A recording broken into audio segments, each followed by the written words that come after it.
Good evening, everyone. Today, I will be sharing the second video in my Otakon review and debriefing series.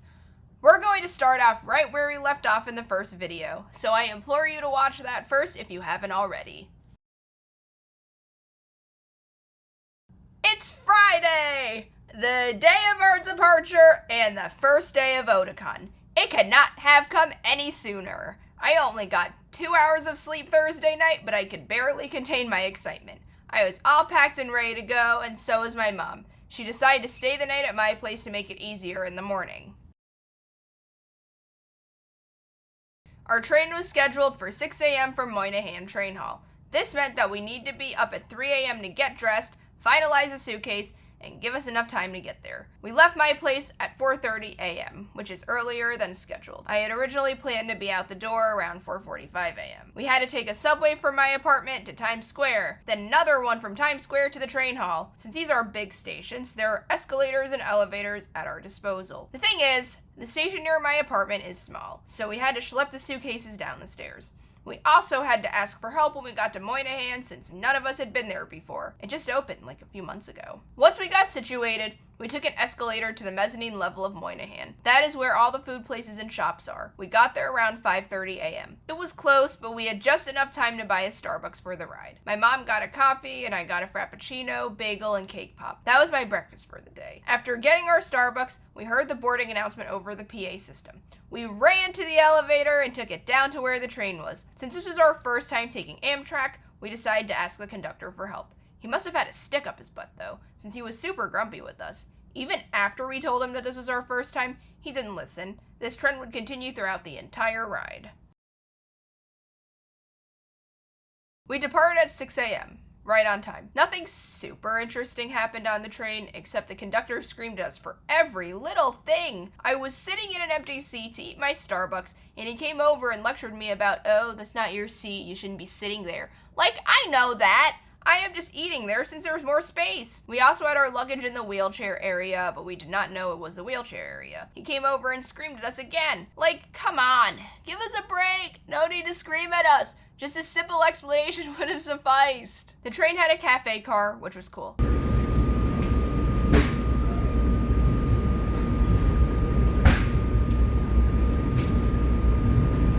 It was the car right next to ours, so we had easy access the entire ride. I got a snack and a soda, my mom got a macaroni dish and seltzer. It was expensive, but it's a cafe car on a train.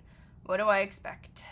The Amtrak ride was super jerky and bumpy though. I suffer from terrible motion sickness, but usually not on trains. Well, this ride sure changed that. Luckily, I had ginger gum, so I chewed 2 pieces of that, which helped. But I didn't get any sleep on this ride. We are now coming up on the 3.5-hour mark, which was a time it took to get from Moynihan to Union Station. Remember, this is an express line. I heard all the stations over the loudspeaker. As we got closer, my excitement just rose, even though I was dead tired from not getting any sleep. We arrived right on time at 8:55 a.m. Union Station is small, it was not that difficult to navigate. There were a bunch of food and shopping places. It reminded me of an airport terminal. Being from NYC, we were not familiar with the DC subway at all. After asking for help from a security guard, we finally made it to the Union Station Red Line subway station. It seems we had just missed a train. We had to wait 6 minutes for hours. We took the train, headed for Shady Grove. Metro Center Station was only 3 stops from Union Station, and it happened to be attached to our hotel. Problem was, there were so many doors going into the hotel lobby. We had to have some other hotel customers help us with the doors. And those customers had luggage themselves. Yeah, it was not fun at all. We arrived at our hotel lobby around 9:10 a.m. We checked in but had to pay a $30 early check-in fee. Otherwise, we would have had to wait until 4 p.m. Such a ripoff. But I wanted to rest and hang my cosplays up to get the wrinkles out of them. So I did just that. We got into the room around 9:30 a.m.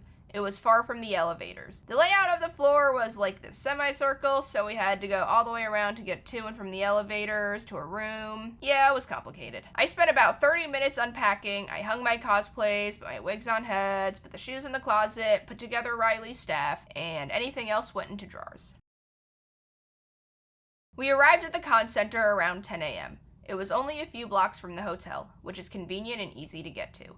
My mom came along since she was interested in the experience. I decided not to go in cosplay since it was hot and I wanted to pick it up quickly. I had hoped to go pick it up and return to my room to get sleep. Yeah, that didn't happen. Little did we know we would be experiencing the next Linecon. This line would be a 4-hour ordeal. This marks my first criticism of Otakon. WTF was that line? We arrived at 10 a.m. and did not get into the con until about 2 p.m. I know they let people pick up badges on Thursday night, which I heard was a lot better, but that would have been an extra night at the hotel. The Grand Hyatt is not a cheap hotel, even with the heavily discounted con prices. It's much too expensive to pay for another night. Money doesn't grow on trees. To add, it is summer. This is a summer con in DC, which is in the south of the US.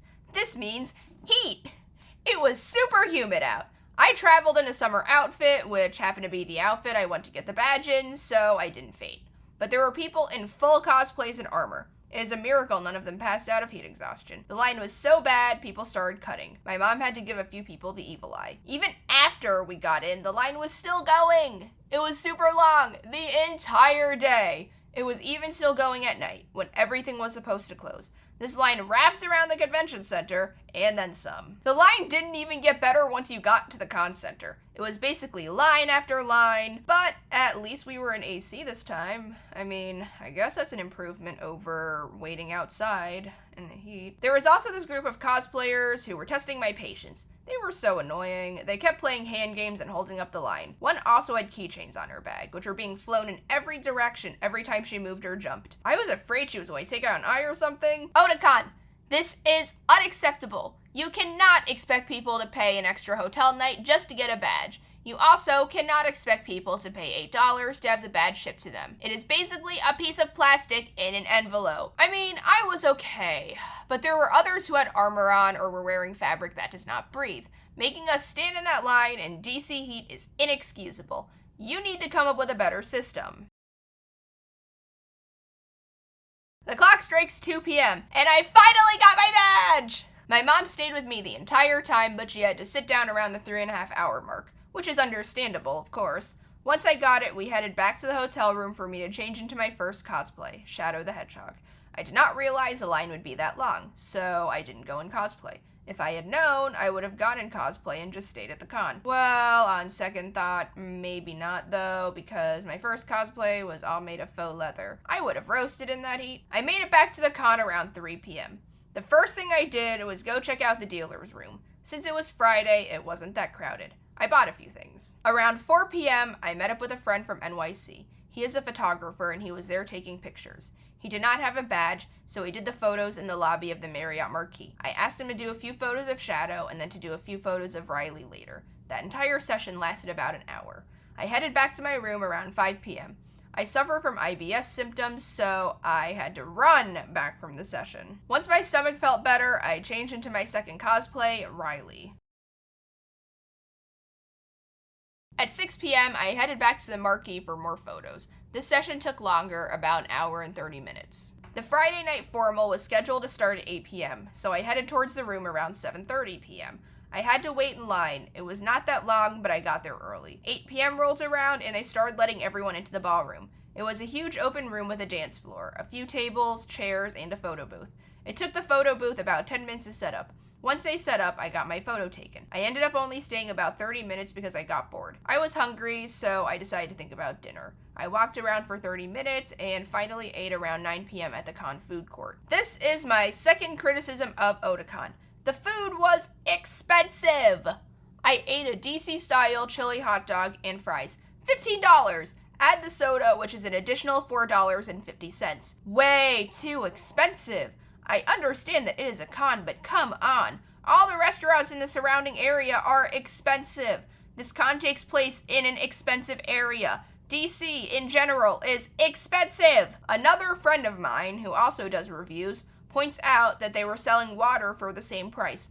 There were water coolers and fountains everywhere. They had no reason to sell bottles of water when we could just use those for free. I think this is more a problem with the venue than the con, but the menu was confusing. Being from NYC, I am used to getting hot dogs by themselves.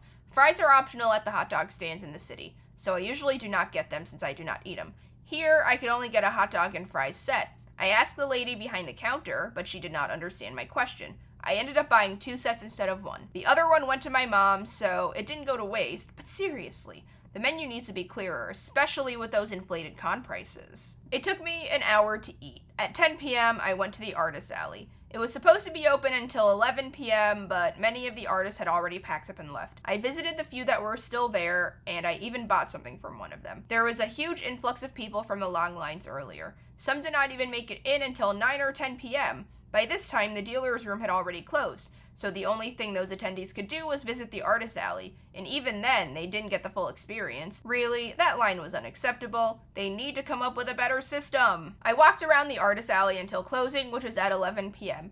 After, I went back to my room. The formal was over and I needed to rest. I got 5 hours of sleep that night, the most sleep I had gotten throughout this entire weekend. To conclude, the lines were super long and unorganized. There were people there with megaphones trying to keep things organized, but it just didn't work. 4 hours! And the line continued throughout the day. Unacceptable. Those that only had Friday tickets but could not experience the whole con deserve a refund.